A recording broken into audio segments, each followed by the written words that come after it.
एक बार जंगल में तेज बारिश और तूफान आया। उस तूफान की वजह से नदी में 2 अंडे बहते हुए एक सूखी जगह पर आकर रुक गए। कुछ दिनों बाद उनमें से एक अंडा फूटा और उसमें से एक छोटा सा कौवे का बच्चा बाहर निकला। उसने इधर उधर देखा, लेकिन दूर दूर तक उसे कोई दिखाई नहीं दिया सिवाय एक और अंडे के। वो उदास होकर उसी अंडे से चिपककर भूखा प्यासा बैठा रहा।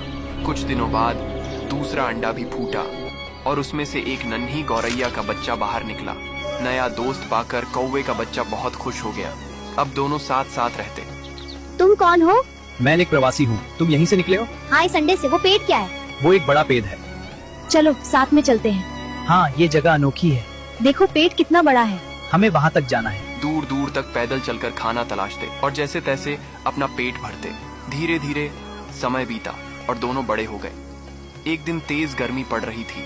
गर्म रेतीली हवा चल रही थी। गौरैया को कहीं भी खाना और पानी नहीं मिला। वो भूख प्यास से बेहाल हो गई और वहीं जमीन पर बेहोश होकर गिर पड़ी। उसकी सांसें लगभग थम सी गई थीं। तभी कौवा उसे ढूंढता हुआ वहां पहुंचा। उसने उसे उठाने की कोशिश की, लेकिन वो बेजान सी पड़ी थी। कौवा उसे तुरंत उठाकर एक पेड़ की छाया में ले गया।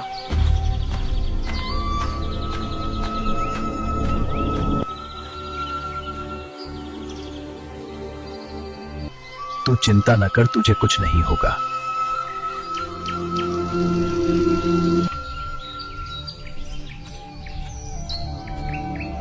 और पास के तालाब से पेड़ के पत्ते में पानी भर कर लाया। उसने धीरे धीरे पानी गौरैया के मुंह पर डाला। कुछ ही देर में गौरैया को होश आने लगा।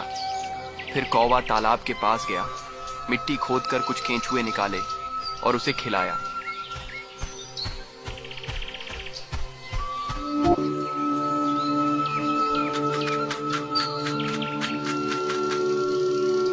दोस्त, अगर आज तू ना होता तो शायद मैं इस दुनिया में ना होती।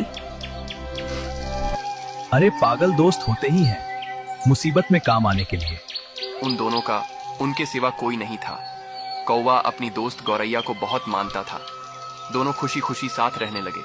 कई महीने गुजर गए। एक दिन गौरैया ने एक विशाल पेड़ के पास अपना नया घोंसला बनाया और खाना लेने चली गई। कौवा थोड़ा आलसी और चालाक था। वो गौरैया के नए घोंसले में रहने लगा। अरे वाह, कितना कमाल का घर बनाया है दोस्त गौरैया ने। मगर उसने बताया नहीं।